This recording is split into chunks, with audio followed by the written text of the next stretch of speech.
Assalamualaikum warahmatullahi wabarakatuh. Salam sejahtera untuk kita semua. Izinkan saya melanjutkan video pembelajaran untuk mata kuliah manajemen strategik. Topik pembahasan sesi ini adalah penyusunan dan pemilihan strategi. Studi kasus yang kita angkat pada sesi ini adalah Unilever. Uraian lengkap dapat dibaca pada e-book yang sudah dikirim. Sifat analisis dan pilihan strategi. Analisis dan pilihan strategi berusaha untuk menentukan tindakan alternatif yang paling memungkinkan bagi perusahaan untuk mencapai misi dan tujuannya.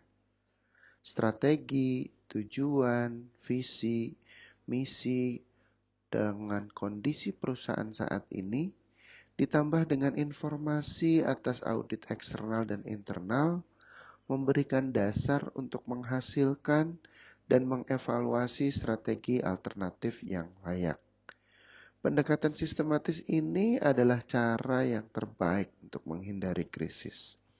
Hukum Rudin menyatakan ketika krisis dan keadaan memaksa untuk memilih di antara beberapa alternatif, kebanyakan orang memilih alternatif yang buruk. Proses menghasilkan dan memilih strategi. Ahli strategi tidak pernah mempertimbangkan semua alternatif yang layak, yang dapat menguntungkan perusahaan. Karena ada kemungkinan tindakan yang tidak terbatas, dan jumlah cara yang tidak terbatas pula untuk mengimplementasikan tindakan tersebut. Oleh karena itu, serangkaian strategi alternatif yang paling menariklah yang harus dikembangkan. Keuntungan, kerugian, trade-off, biaya, dan manfaat dari strategi semuanya harus diperhitungkan. Kerangka analisis strategi formulasi yang komprehensif. Alat yang disajikan dalam kerangka ini berlaku untuk semua ukuran dan jenis organisasi dan dapat membantu ahli strategi mengidentifikasi, mengevaluasi, dan juga memilih strategi terbaik. Tahap penyusunan strategi. Tahap pertama dari kerangka perumusan strategi terdiri dari matriks EV, matriks IV, dan matriks profil kompetitif atau CPM. Tahap ini disebut tahap input. Tahap 1 ini merangkum informasi input dasar yang diperlukan untuk merumuskan strategi. Kemudian tahap 2. Tahap ini disebut tahap pencocokan. Tahap ini berfokus untuk menghasilkan strategi alternatif yang layak dengan menyelaraskan faktor eksternal dan faktor internal utama. Pada tahap 2 meliputi matriks strength, weaknesses, opportunities, and threat atau SWOT, matriks strategic position and action evaluations atau SPACE, matriks Boston Consulting Group atau BCG, matriks internal eksternal IE, dan Grand Strategy Matrix. Kemudian tahap 3. Tahap ini disebut tahap keputusan, di mana melibatkan teknik tunggal, matriks perencanaan strategi kuantitatif atau QSPM. Ketiga tahap tersebut diringkas dan disajikan dalam bagan berikut ini. Tahap input. Pada tahap ini yang dilakukan adalah prosedur untuk mengembangkan matriks EV, matriks IV, dan CPM. Yang kedua, informasi yang diperoleh dari ketiga matriks ini memberikan informasi input dasar untuk matriks pada tahap pencocokan dan keputusan. Alat input membutuhkan strategi untuk mengukur subjektivitas selama tahap awal untuk proses perumusan strategi.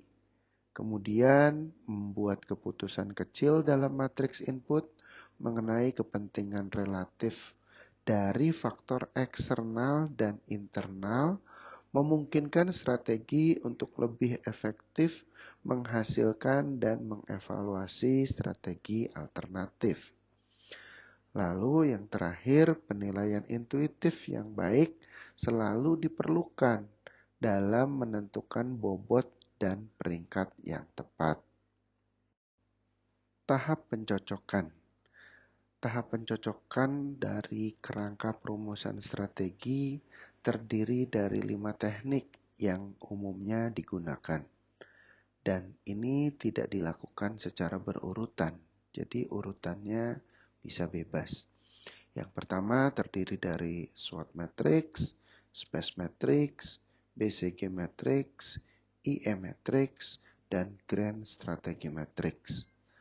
Alat-alat ini mengandalkan informasi yang diperoleh dari tahap input untuk mencocokkan peluang dan ancaman eksternal dengan kekuatan dan kelemahan internal. The SWOT matrix. The SWOT matrix adalah alat pencocokan penting yang membantu manajer mengembangkan 4 jenis strategi.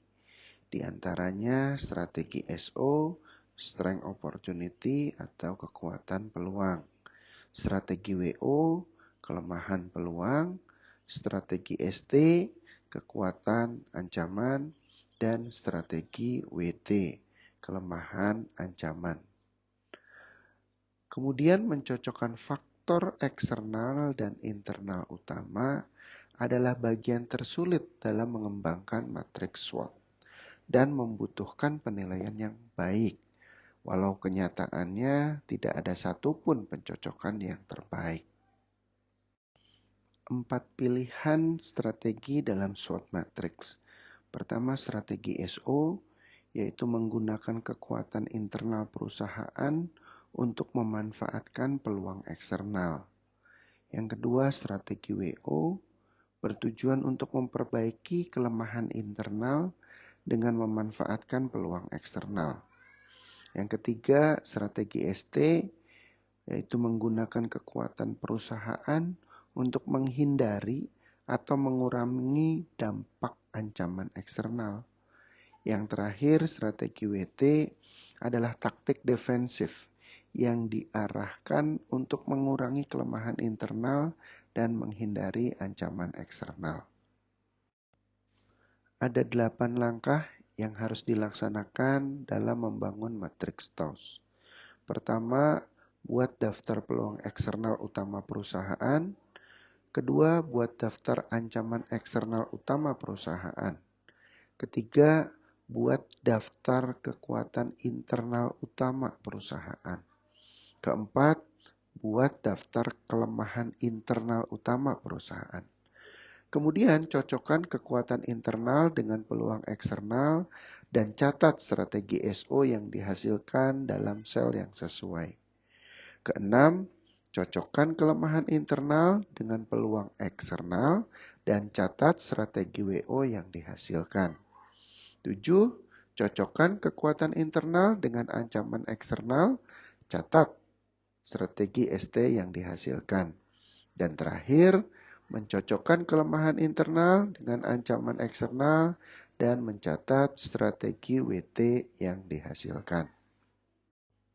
Gambar berikut adalah contoh dari matriks SWOT. The Space Matrix. The Space Matrix adalah alat penting lainnya pada tahap pencocokan. Kerangkanya terdiri atas 4 kuadran yang menunjukkan apakah strategi yang dipilih nanti agresif, konservatif, defensif, atau kompetitif. Dan nanti dipilihlah yang paling tepat untuk organisasi. Sumbu matriks space terdiri dari 2 dimensi internal, yaitu posisi keuangan dan posisi kompetitif, dan 2 dimensi eksternal, yaitu posisi stabilitas dan posisi industri.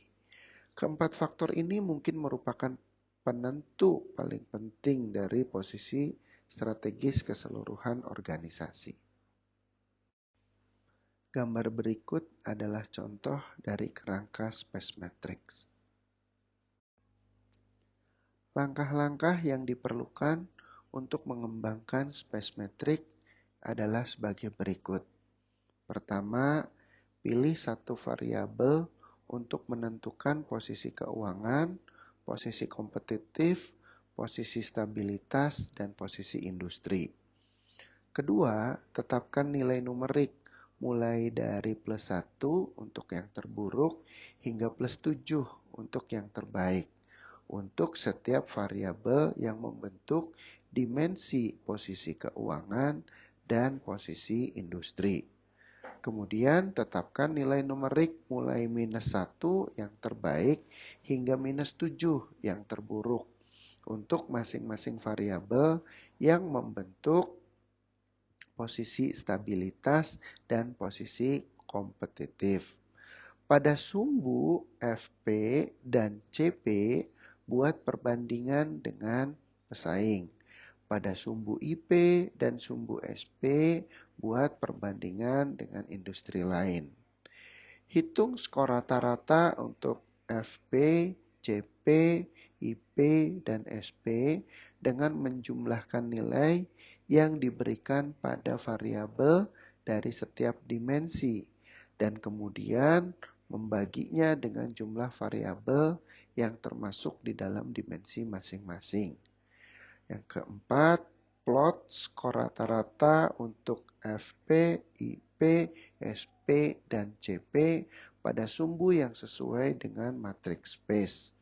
Yang kelima, tambahkan 2 skor pada sumbu X dan plot pada titik resultannya pada X. Berikutnya, tambahkan 2 skor pada sumbu Y dan plot titik resultannya pada sumbu Y. Plot perpotongan dari titik X dan Y adalah titik yang baru. Keenam, gambarkan vektor arah dari titik asal matriks space melalui titik perpotongan yang baru.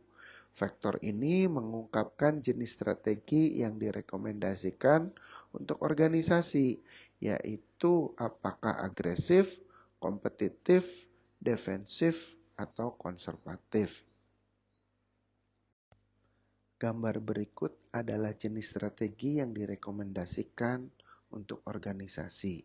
Di antaranya agresif, kompetitif, defensif, atau konservatif.